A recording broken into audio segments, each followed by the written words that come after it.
Ako si Andre, ang operator ng machine 3 dito sa Ocean 2. Gamit ito na 5 araw, may total ng 45 meters. Ito po yung printer head. Ang uling part po nito, July 2024. Ito naman po yung cupping, may 60% good condition pa po. Head clean.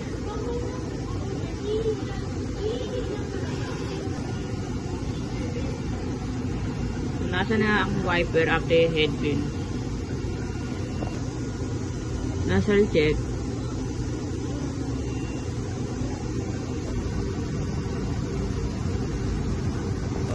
Ito naman po yung damper. Ang uling point po nito, October 2023.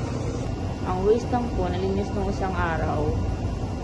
Ito naman po yung ABR at ground wire. Ito mo po yung aming stocks. Kompleto naman po kami ngayon. Sa consumables ko, ito po yung nagamit ko. 2 ink white, isa sa powder, at isa rin sa pill. Ito naman po yung output at daily checklist.